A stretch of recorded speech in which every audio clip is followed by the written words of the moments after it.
by my count, I've got 5 out of the 7 goals being bad goals. And at this stage of the season, game 1 of the tournament, whether it was nerves or the case may be, you just can't let those goals in. And it was uncharacteristic of him. There's some things that I saw tonight with the Portland group that looked like old Portland. And it's, that's something that they've worked very hard to change. But there's body language issues I saw with some guys. There was guys getting frustrated, guys getting selfish, and that hasn't been them all year.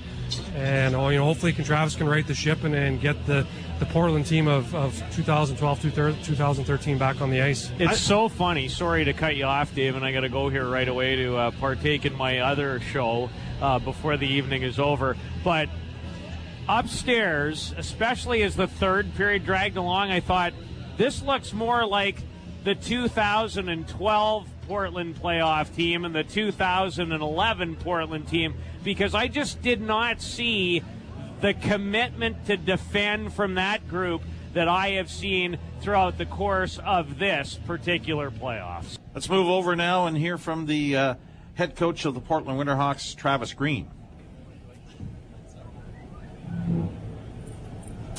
My mouth out. MasterCard post-game press conference. Portland Winterhawks head coach Travis Green.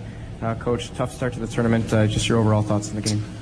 Well, obviously it wasn't the start we wanted. It was a start in the game we wanted. I thought we played real well for about 25 to 27 minutes.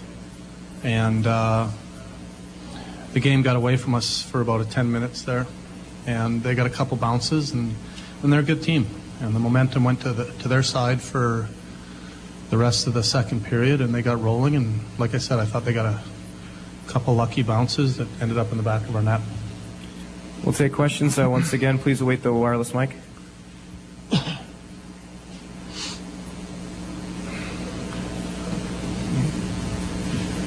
Coach, you said the game got away from you in the second period a little bit. Can you sort of expand on what exactly you thought went wrong?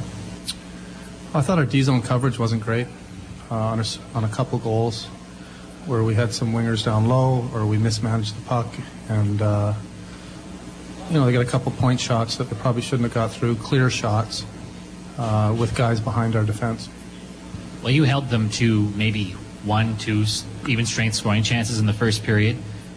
Did anything in your mind change about your team game at that point? No, I don't think so. They had to push. They pushed, give them credit. They pushed back. We mismanaged the puck a couple times, and, they had a couple lucky bounces where goals went in from behind the net. And, then all of a sudden the momentum starts to go, and they were feeling good about themselves again. And obviously our energy level dipped a little bit, which is going to happen when momentum swings. Did you consider a goalie change there after 2? No.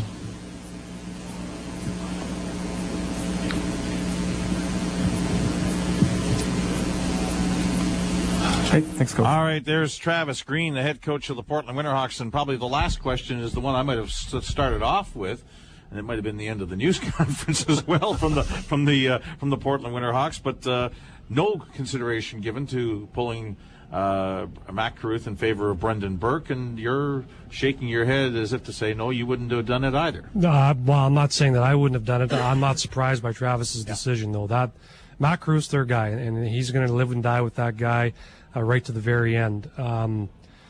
Again, and we talked about it with Peter, at that stage they're down 3 goals.